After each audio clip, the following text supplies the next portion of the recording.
I just want to say one more thing, continuing from the last video about this right here. When you're multiplying your y values, if this number in front wasn't a negative, then multiplying by -3, for example, would have taken my 1 point, would have made it to 1 -3, right? So then that point would have been down here. So all of these points would have been down here because when that value in the front is a negative, it takes all your y values and makes them opposite. So it reflects it over the x-axis. So when the number in front is a negative, it reflects over the x-axis. It takes your positive y's up here and makes them negative down here, and vice versa. It takes your negatives down here and makes them positive. Similarly, if you were multiplying the x by a number and it right in front of it and it was negative, it takes your x values and makes them opposite. So x's on the left become positives on the right. Positives on the right become negatives on the left. So just keep that in mind. Those are reflections. All right, and then now we're going to talk about that when you take the x and multiply it by a value. It's not negative like I was just mentioning, but I do want you to change the second problem. I want it to just be a single transformation like the other section. So just scratch off that +1 and put an absolute value bar right there. All right, so here our parent function before any modifications were made is the square root of x. So I'm going to put my parent points down here. Now multiplying by 2, a multiplication by 2 on the inside means our x values are now going to be changing. So I'm going to leave some space here for doing math to all my x's. So our original x values for the original square root of x were 0, 1, 4, 9, because those are easy to take the square roots of. And taking the square root of them gives me 0, 1, 2, and 3. So my original points are here.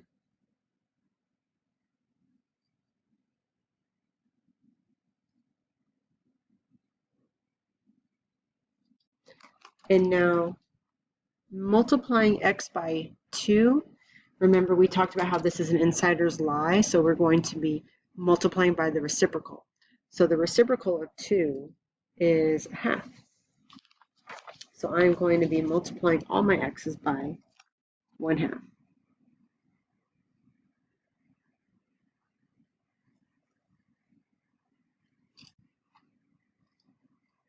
So that will give me 0, 1/2, 2, and 9/2, which is the same as 4.5. So now I have a new point at 0, 0, at 2, 2, at 4.5, 3,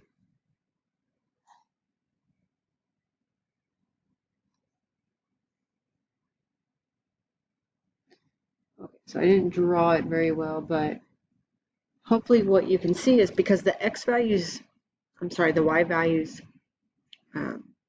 stayed the same, what's happening, okay, I knew as soon as I started talking about that I had made a mistake.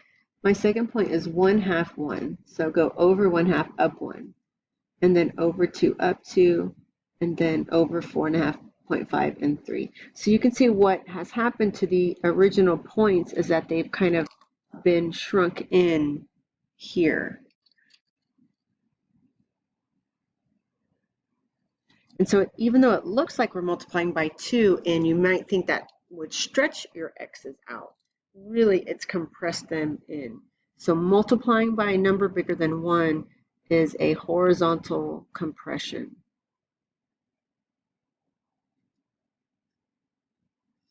And if this number was a fraction like 1/3, we would then take our x's and multiply by 3, the reciprocal of 1/3, and that would take my x's and stretch them out this way, and then that would be a horizontal stretch. So here I want you to pause the video and try this one. You'll be multiplying your x's by 2/1 or 2 and see how that changes the shape of your parent function. So now we're going to be putting this all together. There's a couple of things I want you to add on the bottom here about reflections.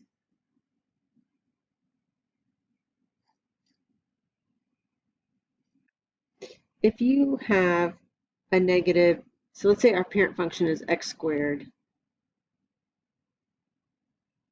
and we modify a negative out front in two different ways. One where the negative is in front of the x and that quantity itself is squared, and one where the negative is out front of the entire function. Like you could consider you're going to do your x squared first, then you're going to do a negative. Here you would take your negative x and square the entire thing. So for this first one, it's the x that we're taking the opposite sign of.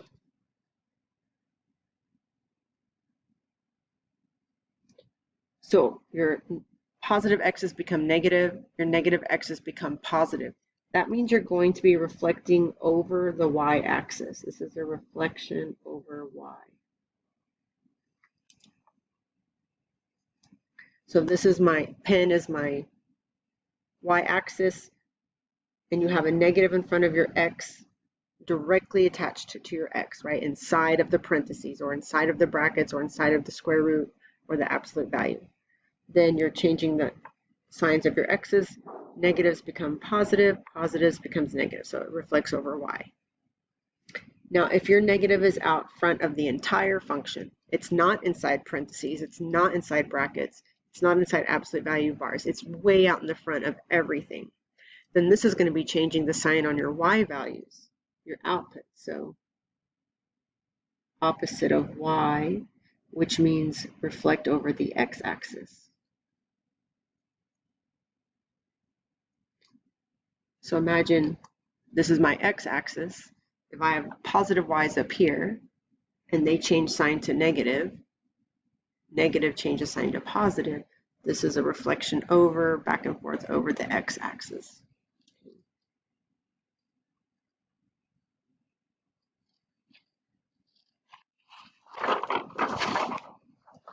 And then we'll talk about this. So now we're getting to the multiple transformation. So we'll talk about this one up top, and then I'll let you try the one on the bottom and check it with your Google Classroom.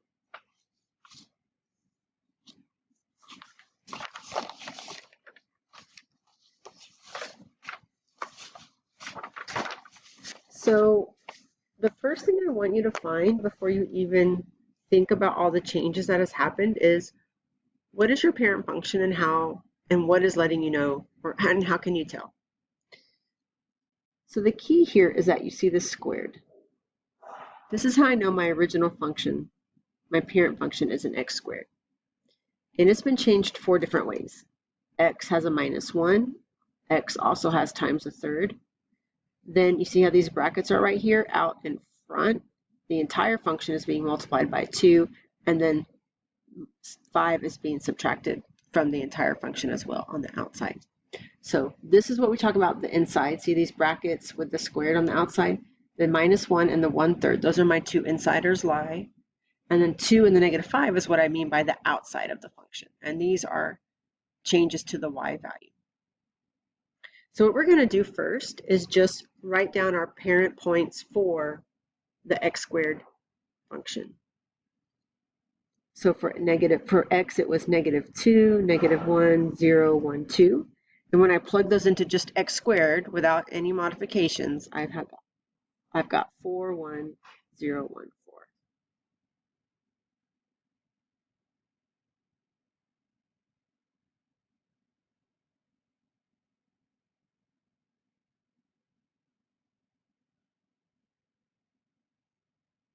Okay.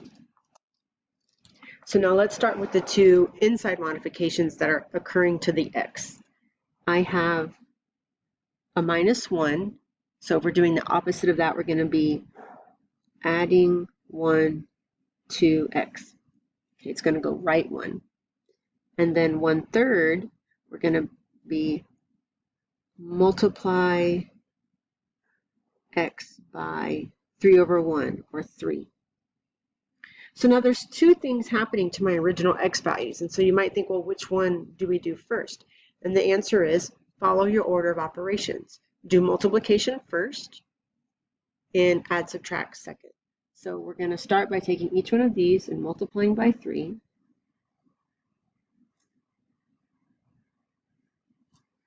And then adding 1. And this will give me the new x coordinates for my graph. So -6 plus 1, -5. -3 plus 1, -2, 0 plus 1, 3 plus 1, and 6 plus 1. So you should have -5, -2, 1, 4, 7. Pause your video if you need a minute to just catch up. And then I have two things happening to my y's. I have times 2 in front, y times 2, and then -5 at the end, y minus 5. Okay, so that's a down 5 and a vertical stretch by 2. So again, you'll do your multiplications first, times 2, times 2,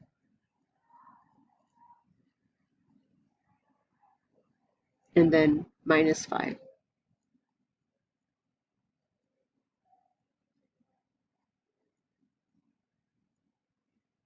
So 8 minus 5 is 3, 2 minus 5, -3, 0 minus 5, 2 minus 5 again, 8 minus 5 again. And real quickly up here, I wrote what to do mathematically, but let me just sort of describe it as well. Y times 2 is a vertical stretch. Multiplying x by 3 is a horizontal stretch. Adding 1 to x is a right shift. And subtracting 5 from y is a down shift. And so now we're going to plot our new points and observe all those things, how our new shape looks. So I've got a new point at -5, 3.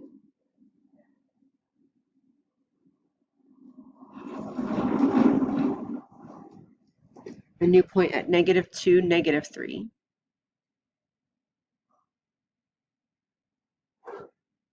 One, -5. 4, -3. And 7, 3.